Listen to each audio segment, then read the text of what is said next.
It's my pleasure to welcome all of you today as we begin a week of very timely and important conversations. So today, what I'll do is present the research findings from a multi-country survey. Our focus has been to understand how firms are navigating the current climate between 23 and 24 on matters such as trade policy, digitalization, sustainability, and regional integration. The key finding is that firms really care about tax rates, but they care about tax rates in the industry, not necessarily for a specific firm. We have to put a lot more thought to how do we drive people to believe that the future will be better and that they are the center of and the true force of the innovation and future.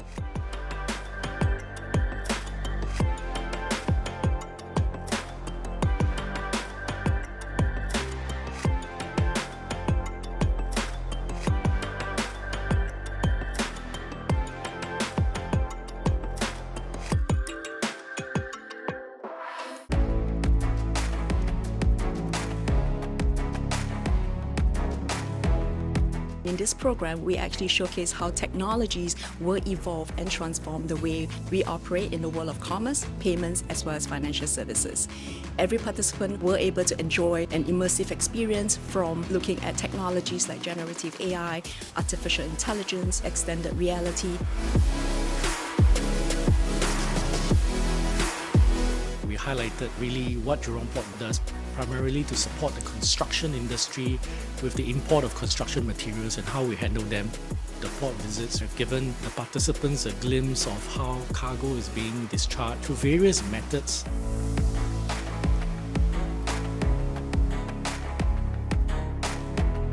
Punggol Digital District is the first smart and sustainable district in Singapore. It is a mixed-use district where companies, employees and residents can come together to work, play, live and learn.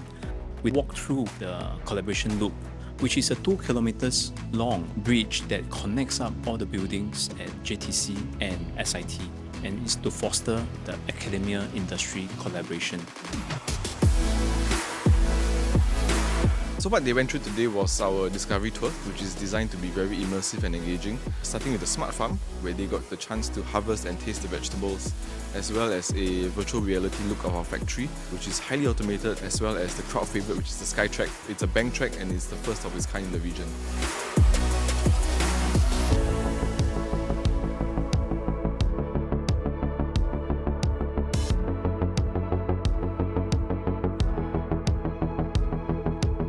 "60 years ago, Singapore was a young nation and our future was uncertain.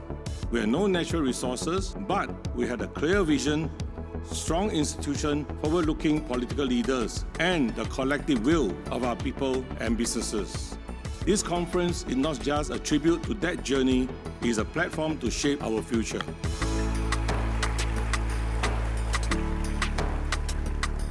The world is changing. It's going to be more fragmented, more contested, and it will mean a more inhospitable environment for small countries like Singapore. But amidst all of these challenges, I believe there are still opportunities for us. The trade and investment relationship with America, even with the tariffs, remain important. If it's a baseline tariff rate, which we have, whether it's 10%, whatever the rate is, we can live with it. Much of the backlash against globalization in its various forms across the world has been primarily due to the failure of domestic policies to upskill the local workforce, to bring in new investments, to strengthen local spillover effects, and spread the benefits consciously. If the WTO is to remain relevant as a forum of cooperation, it may need to relax some of these rules, especially the rule of reciprocity and the most favored nation. Let us remember this: the future of Singapore, of Asia, of the world will not be written by fate. It will be written by those who dared to care. When we think about the world reconnecting, we believe that the world will diversify in its trade patterns, and Singapore can play a disproportionate role by maintaining principles of multilateralism and thinking about connection with all major trading routes. The fundamental foundation of business and country will change through 2038.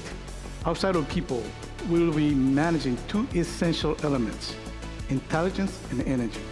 How we work, how we do business will continue to evolve. but the basic principles of how we function as a country will not and cannot change. We are getting into a situation where it's very competitive, and therefore it's important for us to continue to find ways and areas that Singapore can do well and continue to find ways to survive and to continue to progress.